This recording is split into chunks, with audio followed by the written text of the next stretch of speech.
একদল অসৎ, ঠগ, জোচ্চোর, বাটপার, ভণ্ড, প্রতারক, মিথ্যুকদের কবলে পড়েছিল বাংলাদেশ ক্রিকেট।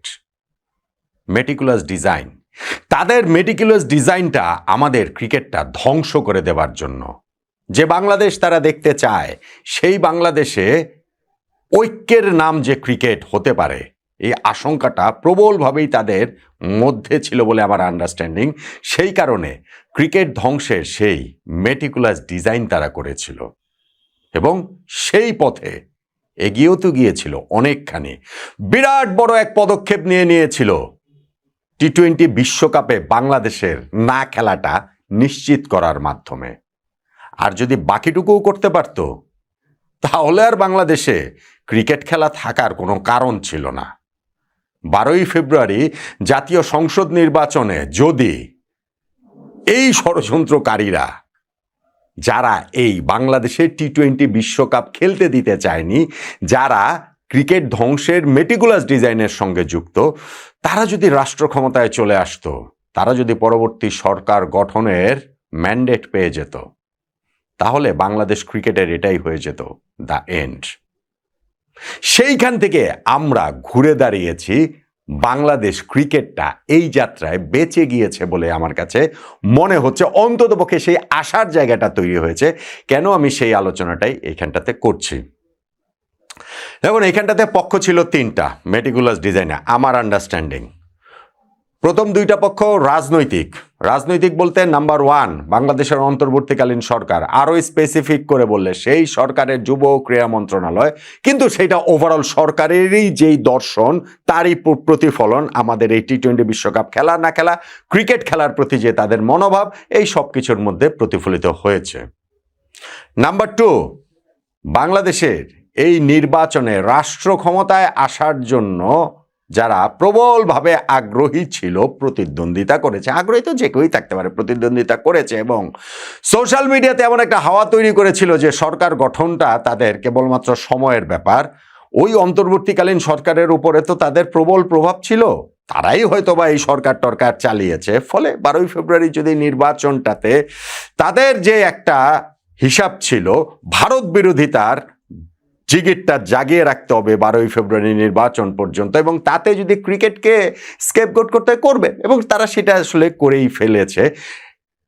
এই রাজনৈতিক দল, এই রাজনৈতিক দর্শনের মধ্যে যারা রয়েছেন, তারা এইখানটাতে আরেকটা এইখানটাতে জায়গায় ছিলেন। এবং নাম্বার 3, বাংলাদেশ ক্রিকেট বোর্ড। অবশ্যই বাংলাদেশ ক্রিকেট বোর্ড, কোনো রকম কোনো দায় এড়ানোর সুযোগ নাই।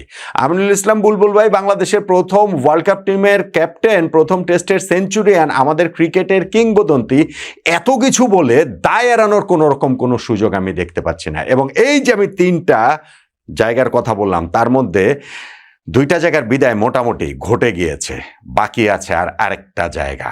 বাংলাদেশ কি তাই ধ্বংসের হাত থেকে আমাদের ক্রিকেটটা বাঁচার আশাটা আমরা করতে পারি কিনা? দেখেন, টি-20 বিশ্বকাপে বাংলাদেশ খেলবে না ফ্রম দ্য ভেরি বিগিনিং, এইটাই ছিল স্ট্যান্ড, তাদের স্ট্যান্ড, এই 3 পক্ষেরই স্ট্যান্ড। এইখানে কোনো ক্রিকেট বোর্ড বাধ্যটাধ্য হয়েছে আমি এটা মানতে রাজি না। অবশ্যই তারাও এই ষড়যন্ত্রের পার্ট।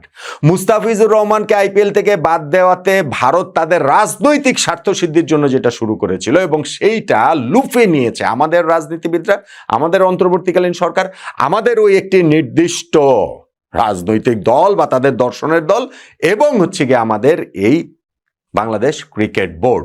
হিসাবটা খুব সহজ। হিসাবটা হচ্ছে গিয়ে ক্রিকেট খেলাটাকে বাংলাদেশের একটা ঐক্যের জায়গা, সেই ঐক্যটা বিনষ্ট করতে হবে। আমাদের তো অনেক কিছুই গিয়েছে, গত এই 1.5 বছরে আরো অনেক কিছু গিয়েছে।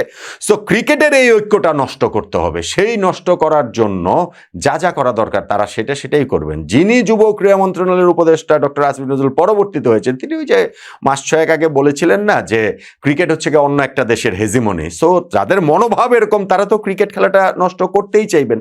তার আগে যিনি যুব ক্রীড়া মন্ত্রণালয়ের উপদেষ্টা ছিলেন আসিফ মাহমুদ সজীব ভুঁইয়া, তিনি কিরকম বিসিবিতে একটা ইলেকশন দিয়েছেন সেটা আমরা দেখেছি না? দেখেছি তো। তার সময় যে তিনি ওই যে পরিবর্তন করে, সেগুলো আমরা আসলে দেখতে পেয়েছি। এখন বাংলাদেশ এইখানটাতে ভারতের মাটিতে গিয়ে টি-20 বিশ্বকাপ খেলবে না, বিষয়টা সেটা না। বিষয়টা ছিল আমরা বিশ্বকাপ খেলবো না, নো ম্যাটার হোয়াট। এবং মাঝখান দিয়ে পাকিস্তান ক্রিকেট বোর্ড, পাকিস্তান সরকার, যেই সব কিছু হয়েছে না, সবকিছু নাটক, সবকিছু ড্রামা। খুব সিম্পল আমি 2টা কথা বলি, খুব সিম্পল 2টা কথা। কথা হচ্ছে গিয়ে নাম্বার ওয়ান, বাংলাদেশ টি-20 বিশ্বকাপে আমরা খেলতে পারি না। আমাদের ক্রিকেট বোর্ড, তাদের নেগোসিয়েশন পাওয়ার দিয়ে ক্রিকেট বোর্ড, প্রেসিডেন্ট আমল ইসলাম বুলবুল ভাই আমাদের সরকারকে যেমন বোঝাতে পারেনি, তেমনি আইসিসি, ভারতীয় ক্রিকেট বোর্ড কিংবা অন্যান্য যে ক্রিকেট বোর্ডগুলো রয়েছে কাউকেই আসলে বোঝাতে পারেনি। যে কারণে তো ভোটে আমরা 14-2 ব্যবধানে হেরেছি, শুধু পাকিস্তান আমাদের পক্ষে ছিল। সেই বুলবুল ভাই ভারত পাকিস্তান ম্যাচের আয়োজন তিনি করে ফেলছেন, পাকিস্তানকে রাজি করে ফেলছেন, ওয়ার্ল্ড ক্রিকেটের ইকোসিস্টেমের স্বার্থে সেটা তিনি রাজা করাচ্ছেন, এবং তিনি এটা হেসে হেসে ইন্টারভিউ দিয়ে বিভিন্ন জায়গাতে এটা বলে বেড়াচ্ছেন। বিরাট একটা গর্বের কাজ। বাংলাদেশ ওয়ার্ল্ড কাপে খেলতে পারে নাই, ওইটা তিনি রাজি করাতে পারেন, কিন্তু পাকিস্তানের রাজি করিয়েছেন ভারতের বিপক্ষে, এইটা নাকি বিরাট একটা গর্বের কাজ। এই আমি একটা কথা বললাম। এবং আরেকটা জিনিস পাকিস্তানের পার্সপেক্টিভ থেকে, এই যে পাকিস্তান ভারতের বিপক্ষে ম্যাচ খেলবে না বলে যে থ্রেট করেছিল, বাংলাদেশকে যখন টি-20 ওয়ার্ল্ড